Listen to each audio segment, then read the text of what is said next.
más que todo con fines descriptivos. Y esta es la zona completamente trabeculada, pero prácticamente el esqueleto del músculo derecho depende de esta zona lisa, que es donde están los músculos más grandes. Cuando yo quito esta pared, como la acabo de hacer aquí, veo más ampliada esa inserción del músculo papilar anterior, como vemos aquí, a la banda moderadora. Como esa banda moderadora sirve de soporte entre la porción septal, el tracto de salida del ventrículo derecho, y toda esta pared es la pared anterior de soporte. Y vemos cómo el músculo superior es el que nos da inserción a la válvula inferior de la válvula tricúspide. Entonces, ese es el esqueleto de ese músculo, y por eso a veces es tan importante tener el conocimiento, porque hay arritmias que se pueden originar de esa zona y que tenemos que ser capaces de identificar en ecocardiografía transtorácica como en ecografía intracardíaca que estamos utilizando hoy en día, y para la cual es muy importante tener el entendimiento en el diagnóstico cardiovascular no invasivo, principalmente los cardiólogos cuando nos hacen un ecocardiograma y nos hacen una descripción del ventrículo derecho como tal. Para nosotros es muy importante eso. Vemos cómo hay esa división aquí de la banda septal y de la banda parietal, y vemos cómo el músculo papilar superior o de la válvula tricúspide es el único que llega a esta estructura. Entonces miren la relación anatómica que se observa aquí. Aquí tenemos una imagen más ampliada donde vemos esta zona, que es lo que en otros textos llaman trabécula septomarginal, de donde sale la banda moderada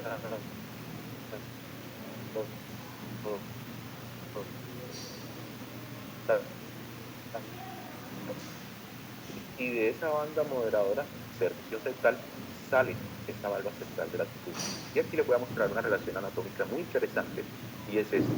Cómo la valva coronariana derecha, donde sale la arteria coronaria derecha, la base de esa valva está en relación con esta zona anatómica, por lo que electrocardiográficamente una extrasístole puede tener una morfología que nos sugiere que viene de esta zona, damos ablación y no se va. A algunos de estos pacientes nos toca ir a óptico restaurado para hacer ablación, no en esta pared, sino en la base, para por transmuralidad llegar a la zona de origen de la extrasístole ventricular. Por eso cada día el entendimiento de la anatomía se nos ha vuelto la clave para el éxito de la mayoría de los procedimientos de intervencionismo en electrofisiología. Aquí voy a hacer una descripción de las estructuras, es lo mismo que les había mostrado. Esta es la aurícula izquierda. Miren la estrecha relación de la pared anterior de la aurícula izquierda con la cúspide no coronariana, y esto lo tenemos en relación cuando hacemos punción transeptal. Miren la pared posterior de la aurícula izquierda, la relación aquí en esta zona donde iría la aurícula derecha, sino que se ha quitado con fines prácticos. Y miren la relación de esa cúspide no coronariana o de esa valva no coronariana con el sitio donde está el nodo AB. Y aquí en este gráfico se ve muy bien la arteria que irriga al nodo AB. Entonces nosotros entramos con un catéter, podemos llegar a esta zona, ¿ya? Pero pudiéramos causar una lesión del nodo AB. Entonces algunas vías accesorias que están en esta zona, pudiéramos llegar desde esta base de esta cúspide y hacer ablación. Lo mismo que algunas extrasístoles ventriculares que vienen de este miocardio, aquí pudiéramos realizarle ablación desde esta zona para evitar lesionar el sistema de conducción intrínseco del paciente como tal. Por eso el entendimiento de esta anatomía actitudinal se nos ha vuelto claro. Aquí vemos la relación que les había mencionado al inicio, cómo el tracto de salida del ventrículo derecho es la estructura más anterior del corazón, cómo la raíz aórtica es la más central, cómo la válvula mitral es lo más posterior. Aquí es el seno coronario por donde metemos el electrodo de resincronización, cómo la válvula tricúspide es una estructura que es posterior, que es derecha, y vemos cómo esta arriba es la más lateral. Entonces acaba de 1, acaba de L, ¿ya? Y esto nos va mostrando ciertas características electrocardiográficas.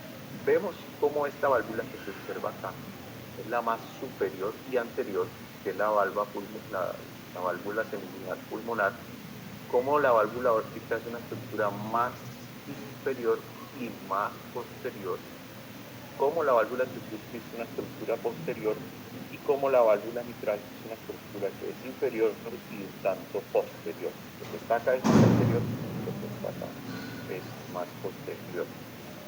Vean cómo el infundíbulo, aquí yo arranqué o disequé la válvula pulmonar y cómo nos queda una estructura de músculo que sobresale y que está encima de la raíz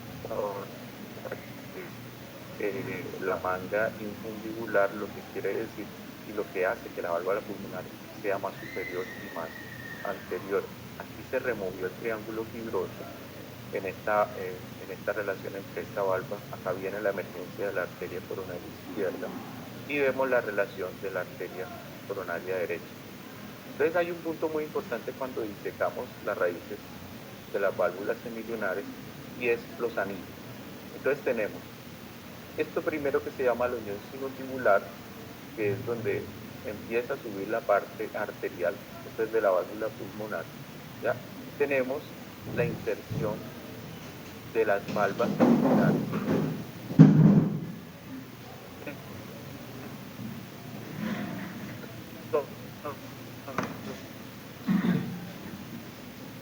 A veces nosotros usamos no estábamos hablando en la cúspide, porque la cúspide es un tejido fibroso. Vamos a en una región anatómica en vecindad a la cúspide. Pero vamos a tener esta otra línea que vemos aquí, que es la verdadera unión, la inserción de esas valvas semilunares. Y donde estoy mostrando estas estrellas es la zona en realidad de la valva donde nosotros debemos llegar, porque es la zona que está en vecindad con el músculo y donde podemos causar una lesión por transmolaridad. Este otro anillo que vemos, ¿ya? Es el anillo anatómico donde realmente se da la división entre el músculo y el tejido de la arteria pulmonar o de la raíz o de la arteria aórtica como tal. Entonces, estas son las zonas donde hay músculo donde pudiéramos causar lesión. Mire que la válvula pulmonar es una estructura muy simétrica, pero cuando vamos a pasar a la válvula aórtica, cambia un poco las cosas. Tenemos el anillo virtual o ecocardiografo, pero el verdadero anillo donde está la diferenciación entre músculo y tejido de la arteria, tejido fibroelástico, es asimétrico. Por ejemplo, aquí en la arteria coronaria derecha podemos encontrar en esta zona, pero cuando vamos a la no coronariana, en la no coronariana casi no encontramos músculo, y esta es la zona, por ejemplo, en la vecindad entre la no coronariana y la coronariana derecha, donde iría el septum membranoso, cosa que no pasa en el límite en la cúspide coronariana derecha y la coronariana izquierda, donde hay en este rojo músculo, Entonces, una riña ventricular que venga de esta zona, que no podemos eliminar desde el lado derecho y que tenga ciertas características electrocardiográficas, puede ser eliminada dando aplicación en esta zona o en este triángulo intervalva, que nos permite entrar en contacto con el músculo de esta zona. Y vuelvo a esta zona y la recalco porque esta zona hace parte de esa cumbre del ventrículo izquierdo que nosotros llamamos el soft del BI.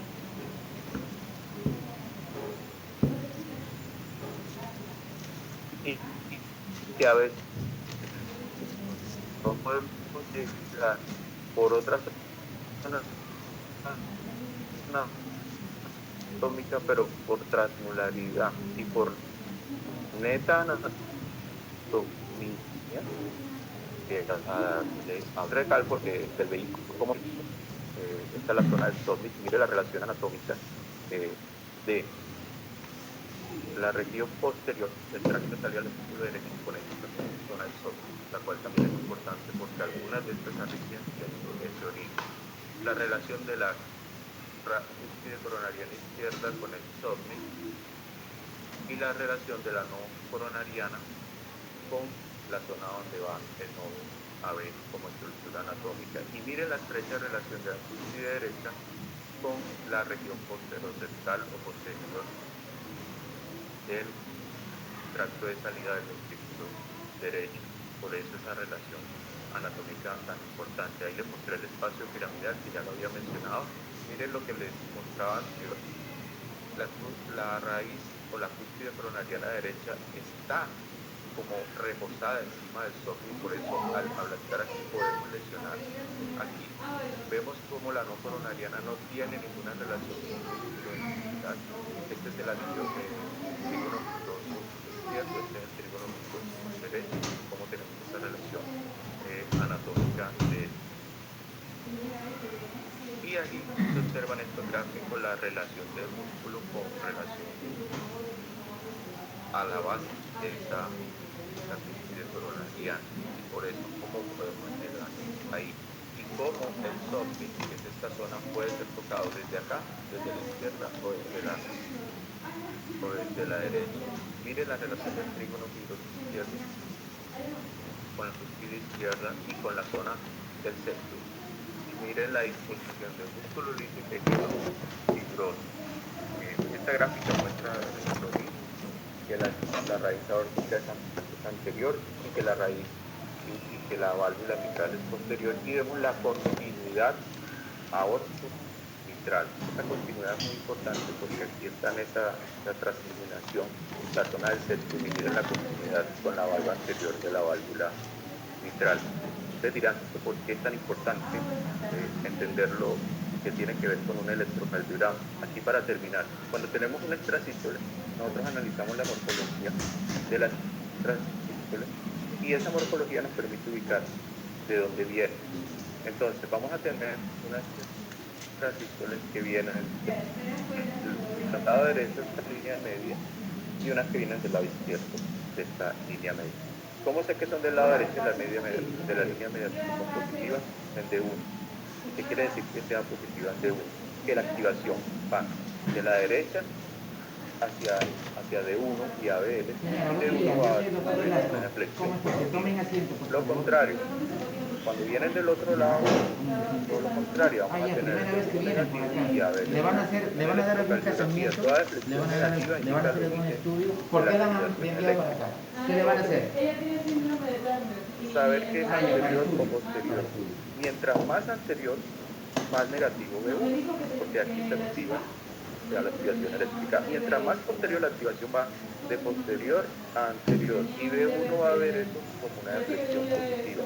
Entonces, a medida que vamos mutando de anterior a posterior, o que vamos llegando a esta mitad, la transición precordial puede ir en B3, B4, B5, o se va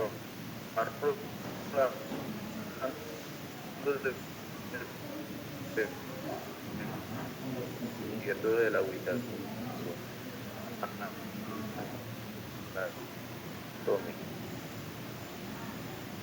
Y eso nos da una reivindicación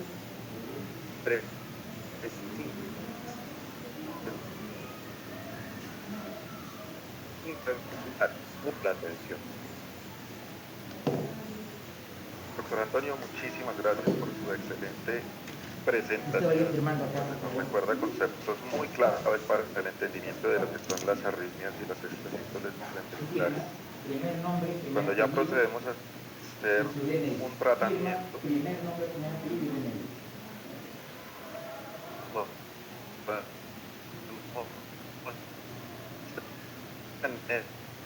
la ablación endocardíaca, será ablación epicárdica con acceso que se hace a través de una función pericárdica en un paciente que en general no va a tener un derrame pericárdico, y se requieren ciertos tipos de circunstancias y de características para realizar este procedimiento complejo, de manera que se debe evaluar cómo hacerlo de una manera rápida y de una manera segura. Para eso nos acompaña el doctor Jorge Romero. El doctor Jorge es colombiano, es cardiólogo, es electrofisiólogo. Él en este momento trabaja en la Universidad en la ciudad de Boston, en Estados Unidos. Él es el director del programa de investigación en arritmia y electrofisiología y el director asociado del programa de arritmia ventricular del Centro Cardiovascular del Hospital Brigham. Y es un placer para nosotros tenerlo acá, doctor Jorge, como amigo del colegio. Hoy día no te van a hacer, otro día te van a dar cita para en todos muchas esos oportunidades exámenes. nos ha acompañado y hoy es Algo una más más. que le preocupe, algo más Bienvenido que no esté bien al con panel. ella, aparte de lo que me han dicho que venga por acá. Muchas gracias, Juan Felipe. No me siento precioso. Ya le están viendo el ojo. Estoy muy agradecido por la invitación del Colegio Electrofisiólogos de Colombia. Y cuando decidimos presentar este tema, lo decidimos hacer porque hoy en día en electrofisiología hay muchísimos procedimientos en los cuales tratamos de obtener acceso epicárdico y fallamos. Y si tratamos y fallamos y no tenemos complicaciones, eso es suficiente, pero a veces no podemos entrar al acceso epicárdico, no podemos hacer el procedimiento y aún así tenemos complicaciones. Hay muchas formas de obtener acceso epicárdico. La mayoría de las formas seguras son muy complicadas, toman demasiado tiempo y aumentan el costo del procedimiento. Ahora se están desarrollando no le han hecho todavía ningún examen. Rayos X le han hecho rayos X. Para tratar de Rayos X. Pero obviamente esos procedimientos que están vendiendo van a costar muchísimo dinero, en el rango de $1.500, $2.000, que serían como 7 u 8 millones de pesos colombianos. Les voy a hablar un poquito de la historia del acceso epicárdico, también cómo decidimos crear nuestra propia técnica,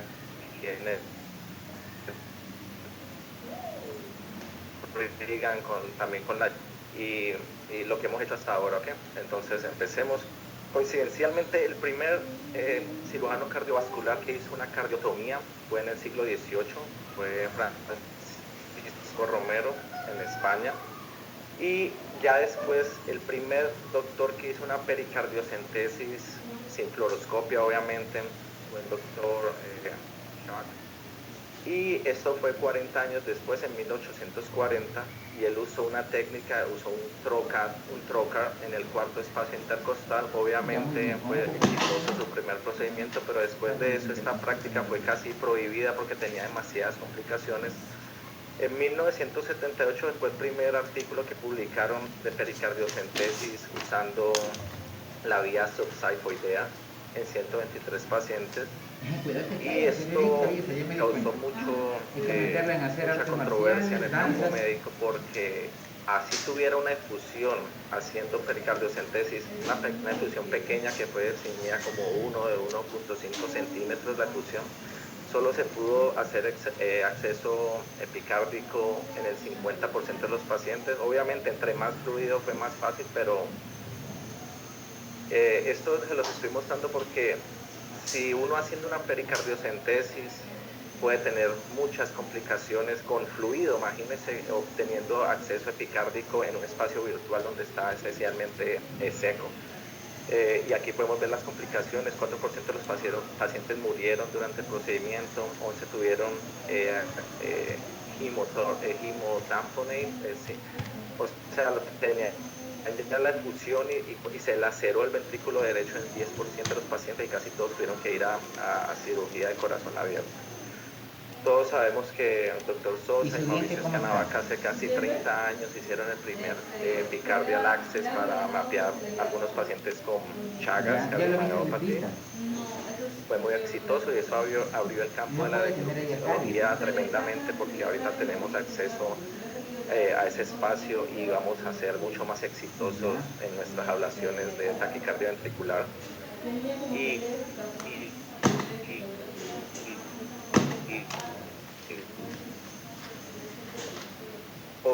Obviamente, por ejemplo, en shock, ha migrado a Centroamérica, Norteamérica y en partes en Europa y África y Oceanía.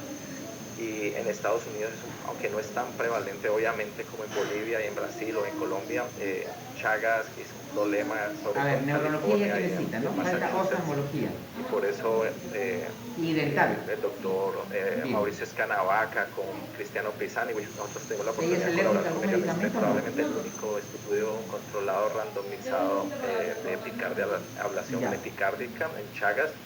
Y aquí podemos ver la diferencia tan masiva como todos los pacientes, básicamente, si uno solo va a enfocar y hace una ablación, sí, ¿Qué pasó, preciosa? ¿Qué pasó? Dime, no te escuché. muy somera Acá no hay en el esa endocárdico, abajo, todos estos abajo, pacientes tuvieron que porque tiene que hacer estar lejos, crossover porque hay al grupo de radiación EndoEpi y y la vemos radiación no es buena. la diferencia Es masiva necesaria para un estudio, pero ocurrencia hay que tener cuidado, no hay que estar cerca de la radiación. 40% si hacemos acceso epicárdico, más digamos si hacemos ablaciones espaciales. Entonces, cada vez que estamos tomando acceso epicárdico, antes de hacer cualquier cosa o decidir qué técnica vamos a usar, tenemos que tener en cuenta todas las estructuras que Muy esta bien, ya aguja, todo esto que la lo tubi lleva va a atravesar. a misión, al Entonces, CIS, algo que para que le tenemos pongan que el sellito y de ahí va a sacar la siempre cita. En el tercer piso le dan la cita esencialmente para que memorizar, venga por aquí. saber que hay bastantes Cuídese, órganos que le que podemos perforar. Por ejemplo, el fondo del estómago, el colon hepático izquierdo. Hay muchas arterias como la arteria digástrica inferior, la mamaria interna, o muchas arterias diafragmáticas que no pueden perforar la aguja y esencialmente casi no hay ningún método para evitarlo. Hay una señora que la está buscando. También podemos, si angulamos la aguja muy lateral, sobre todo al pulmón izquierdo, podemos tener neumotórax. Cuando estamos ya en el corazón, podemos lacerar la LAD o la arteria posterior descendente, también la vena anterioventricular, es una rama de coronary sinus. Y obviamente tenemos que pensar que cuando estemos ya en el espacio epicárdico, siempre tenemos que pensar en el nervio frénico antes de hacer la ablación, porque vamos a estar extremadamente cerca de él. Y el nervio frénico tiene 3 trayectos en el ventrículo izquierdo que si no lo mapeamos nunca vamos a ver dónde está, pero siempre está donde uno quiere hacer la ablación.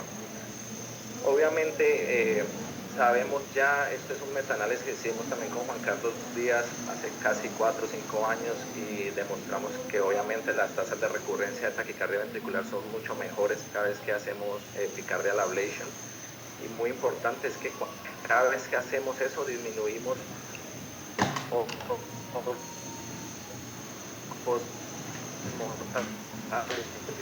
algo muy fisiología.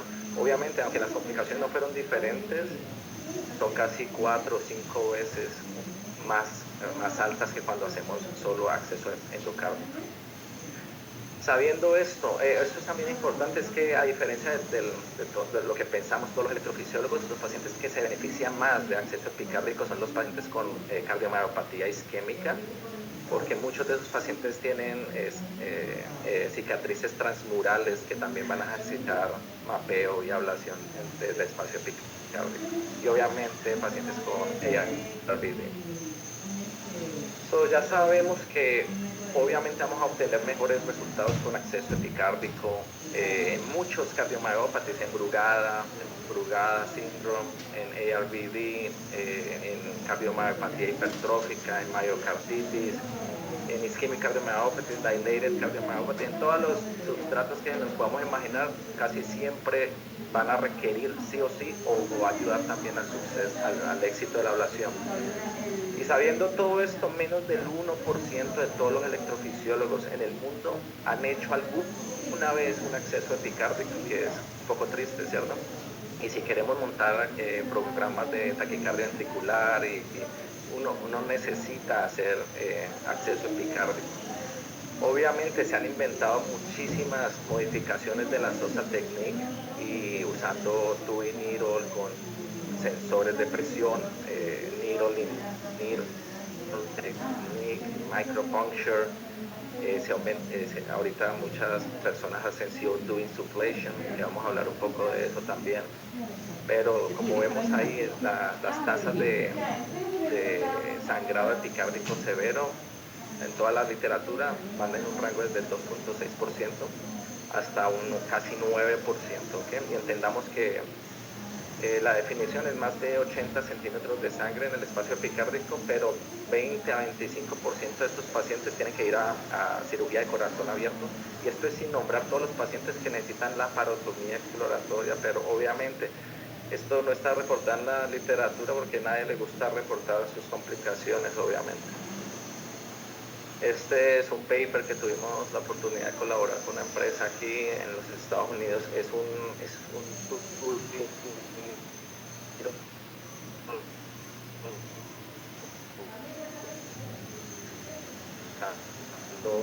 sensor de presión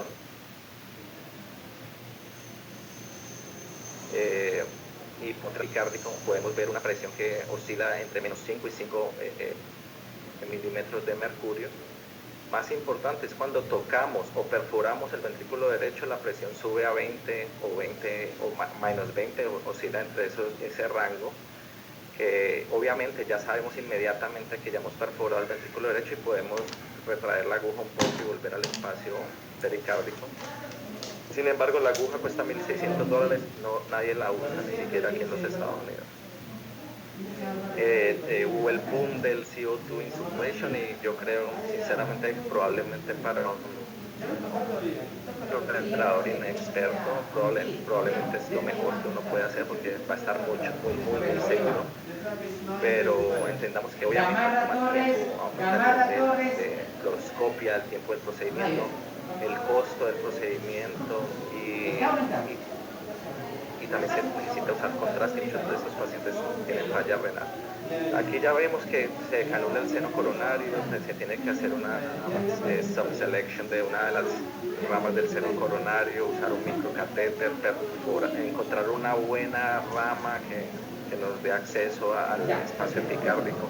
Y obviamente cuando uno inyecta el CO2 es demasiado fácil, se vuelve casi como hacer una pericardiocentesis, pero sí tiene muchas complicaciones y muchos como downfalls.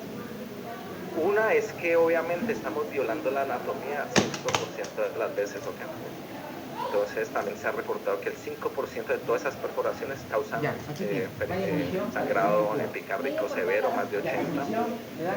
Necesitan muchísimos catéteres, wires que van a aumentar el procedimiento. El procedimiento que una ablación ventricular ya se toma 4, 5, 6, 7 horas y le estamos aumentando una hora extra adquiriendo acceso epicárdico si usamos CO2 insufflation. Obviamente aquí en el Reagan la mayoría, por ahí 50-65% de los pacientes que van a ablación de taquicardia ventricular tienen leads en el coronary sinus, o sea, pueden empezar a manipular el coronary sinus con un lead. Muchas veces hay dislodgement y se vuelve un problema horrible. Cada vez que inyectamos 150 cc de CO2, si el paciente se va a taquicardia ventricular, eso puede aumentar los thresholds y puede haber problemas para defibrilar al paciente. Muchos pacientes entran en tamponade physiology because you're injecting a lot of air. Pero igual, si en un paciente que no se tenga, que no esté tan enfermo, de pronto hacer CO2 insufflation puede ser la mejor manera de hacerlo. Él se tiene todo el culto. Ya, como les dije, hay nuevos procedimientos. Lo hizo Dr. Lackey, unos poquitos pacientes. Esto es un device que va a agarrar el pericardio, lo va a traer como a succionar y una pequeña aguja va a entrar en el pericardio y se va a poder avanzar el wire. Obviamente son estudios preclínicos y falta mucho para que esto sea comercialmente disponible.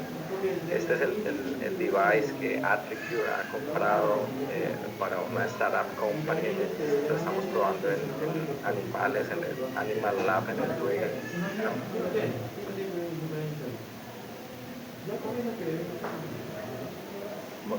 Prendemos un vacuum aspirador y se succiona el pericardio, se avanza una aguja muy segura en ese espacio y se avanza el wire, como podemos ver aquí.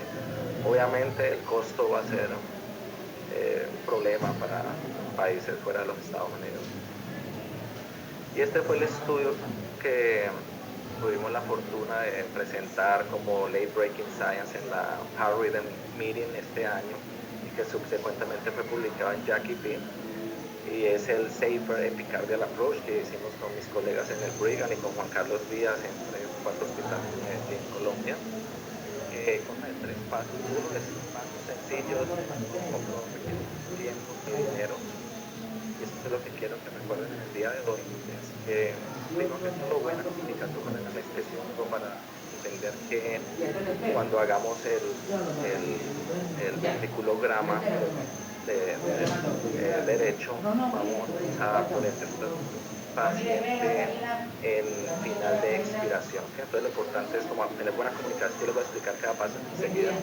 Entonces decirle al anestesiólogo, mira, voy a necesitar que pongas al paciente en expiración, al final de expiración, cuando esté haciendo el programa, porque voy a delinear eso en la pantalla en mi pantalla que estoy viendo con un marcador. Y después ya cuando vayas con la aguja necesitas que te vuelvan a poner el corazón. ¿Le van a hacer algún procedimiento? ¿Le van a hacer algún estudio? En el final de dibujado la pantalla. También muy importante hacerlo en expiración porque va a ser mucho más fácil comprimir los órganos abdominales, aunque vas a tener una trayectoria más larga al corazón, pero va a ser menos riesgoso perforar el hígado o el estómago.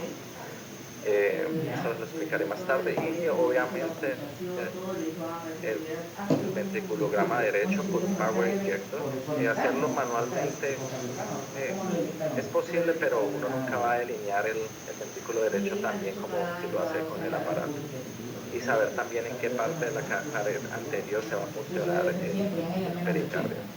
Entonces lo primero que tenemos que hacer es, si es posible, obtener una resonancia magnética o CT scan como para evaluar. Eso no se necesita, pero es siempre bueno como saber la orientación del corazón, la orientación del corazón en la caja torácica, y también el nivel de grasa Sí, cada año debe hacerse eso. Y tiene que ir al dentista, no puede tener caries porque se meten en la insuficiencia mitral. Y en muchos pacientes si ella tiene caries, se le va a meter al corazón. 14 milímetros. No puede tener caries porque obviamente si eso nos va no, la caries también se va a meter al corazón. Avanzando la aguja, no puede tener caries, es prohibido que ella tenga caries, es muy peligroso, si no va a venir cualquier día con su endocarditis. La endocarditis es una infección del corazón, de las caries que se meten en el corazón. Ya, ahorita le voy a dar en una receta, se lo voy a hacer acordar. Sabe que esa es una, y esto también es importantísimo porque todos los aparatos que les acabo de mostrar. Ah, perfecto. Hay que cumplirlo. Van a poder succionar el paciente. La mayoría de los pacientes van el corazón en AP y en proyección lateral del labio. ¿En qué salud le hicieron el examen? ¿En qué salud? Pero muchos pacientes. Pero ahí creo que no hay pediátrico. El corazón está rotado. En el INCOR hay pediátrico. En la derecha. Es importante saber qué tan rotado está porque muchas veces el borde anterior en el largo va a ser el ventrículo izquierdo del derecho. O también no, este es un equipo especial, no es cualquier equipo. Tómele fotitos a rayos X. Como nos enseñaron apuntando como al hombro izquierdo, podemos lacerar el LAD. A estas alturas de la vida, probablemente todo el mundo debería usando anteroposterior projection con la para cateterismo diagnóstico. Usar oblicua derecha y oblicua izquierda no tiene sentido porque no estamos colocando la aguja en el lado derecho o izquierdo del tórax. Entonces así es muchísimo más fácil si se usan estas dos proyecciones fluoroscópicas. Y esto es para mostrarles el punto del apnea, ¿okay? Es muy sencillo, pero casi siempre a todo el mundo se le olvida por el estrés de lo que está pasando en ese momento. Pero ahí podemos ver que la expulsión del corazón entre inspiración y expiración es bastantísimo, casi 2 centímetros. Entonces imagínate, cuando se está acercando la aguja, con solo la respiración ahí ya se le hizo 1 o 2 vueltas al ventrículo derecho. Entonces es importantísimo poner al paciente en apnea. ¿Okay? Segundo, vamos a hacer el ventriculograma. Esto es lo que se ve en fluoroscopio, no ve nada. Así tenga los catéteres que te dan referencia, es mejor hacerlo. Por ejemplo, en este paciente el corazón está rotado hacia la derecha y ya sabemos que la aguja no va a ir hacia el hombro izquierdo, sino casi hacia la derecha para encontrar o perforar el pericardio casi en la mitad del ventrículo derecho, y también pues para evitar el LAD o no vemos nada, ¿cierto? Uno cree que está viendo el bote del corazón, pero uno no está seguro. ¿Por qué? Porque en left lateral uno va a ver 5 sombras. Una es del ventrículo derecho, la otra es del ventrículo izquierdo. Uno tiene sombra de la grasa epicárdica, de la grasa pericárdica y obviamente de los 2 pulmones.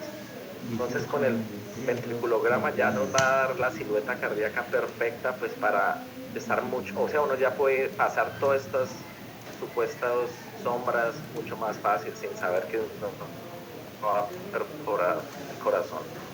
Esto es más grande aquí, como mostrándoles que uno a veces tiene que apuntar hacia el derecho. No, eso es la minoría de los casos, pero uno ya sabe, ¿cierto? Si uno apuntaría aquí cuando no entre, puede lacerar AID, EID o perforar el ventrículo izquierdo, que sería el peor de los casos, ¿verdad? Ya. Sí.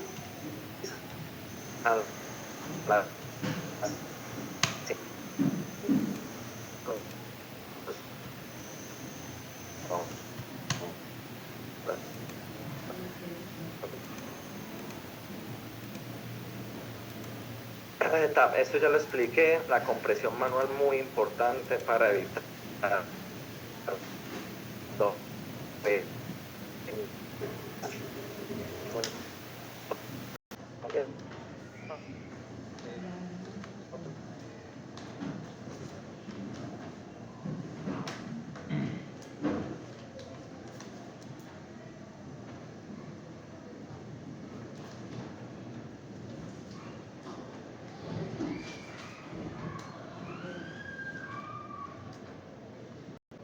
In progress. El 100% del corazón, sino la parte inferior del corazón, y con tal de que vean el borde inferior del esternón para saber si la aguja está encima o debajo del esternón, ¿ok?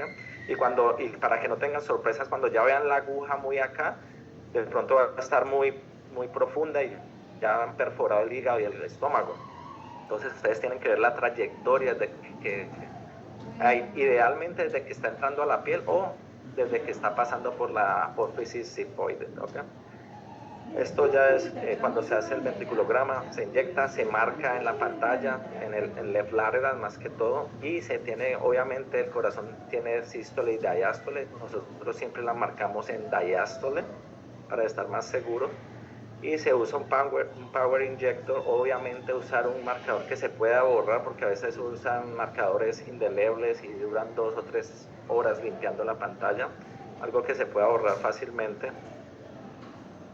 Y algo importante es aprenderse, pues le van a preguntar, cuánto contraste, cuántos segundos y qué presión. Nosotros siempre usamos 50 cc de contraste en 2 segundos y 750 psi. En AP projection siempre ponemos un sheet encima del tórax del paciente y ahí se delinea el ángulo coronal en el que se va a avanzar la aguja, ¿cierto? Siempre pintamos al paciente para tener el ángulo que vamos a usar, el ángulo coronal. Esto ya lo expliqué, siempre tratar de coger acceso epicárdico lo más bajo posible, porque si lo cogemos al lado de la apófisis sifoide, especialmente en pacientes obesos, este ángulo es imposible, va a ser imposible avanzar la aguja para coger acceso epicárdico anterior, que es como se obtiene acceso epicárdico en estos días. Acceso posterior, demasiado riesgoso para perforar el hígado. Entonces la incisión en la piel muchas veces es 6, 7, hasta 10 centímetros más abajo del espacio del Larry para tener un ángulo más superficial y poder ir encima del hígado y poder acceder el acceso, hacer anterior epicardial access. Esto ya lo explicamos. Esta es la gastric bowel que muchas veces nos obstruye, pero obviamente hay que estar obviamente debajo del esternón, pero no muy pegado a la parte posterior del esternón, porque así es que laceramos el lima, la arteria mamaria interna, ni muy profunda que vamos a perforar los órganos abdominales, o sea, es bien estrecho el trayecto que se puede pasar la aguja seguramente. Esto es importante, siempre tratamos de apuntar al diente inferior de la pared anterior del ventrículo derecho, que está cubierta por epicardia. No queremos ir más arriba porque esta parte en casi todos los pacientes está desprotegida, entonces podemos entrar y perforar.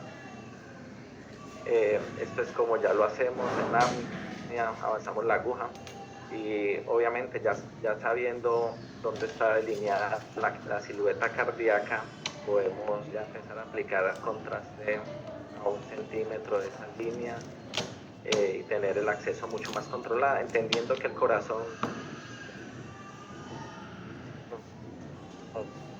está moviendo tan buenos resultados con esta técnica. Aquí ya encontramos, vamos a ver el tenting y avanzamos un poco más y ya cuando vemos el lining del contraste en el espacio epicárdico, ya con eso no sé por qué está parando, pero aquí ya lo vemos. Claro, sí, es como tomografía paramos y avanzamos el wire. Siempre hacemos un pericardiograma con contraste como para asegurarnos de que no tenemos adhesiones pericárdicas, especialmente en pacientes con historia de pericarditis. Y estos fueron los resultados. Hicimos, este estudio incluyó 110 pacientes, el tiempo de apnea fue 2.5 minutos, nada grave, uno puede mantener un paciente hasta 5 minutos muy seguramente, sin daño cerebral. La excursión la medimos del corazón en expiration and inspiration, fue 15 milímetros, sustancial. Esto es systole and diastole. Y tuvimos 0.9% de complicaciones. En un paciente tuvimos una laceración de la arteria epigástrica inferior, pero pues con presión, paro, no tuvimos que abrir al paciente. Y el tiempo del epicardial access fue 7 minutos.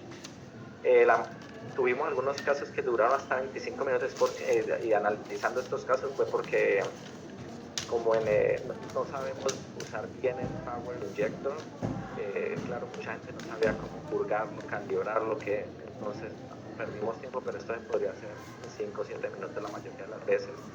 Siempre pudimos entrar al acceso epicárdico, tuvimos 2 pacientes que entramos, no pudimos hacer el caso porque tenían adhesiones, entonces tuvieron que ir a hybrid VT ablation, pero pues no es nuestra culpa. 0 perforaciones, 0 severe bleeding, no open heart surgery y 0 mortalidad.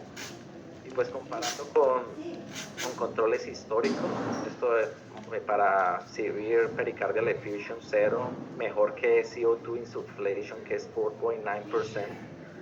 Y obviamente con CO2 o microneedle no han habido intervenciones quirúrgicas, pero pues con las otras técnicas van hasta el 4 o 5%. Muchísimas gracias por su atención.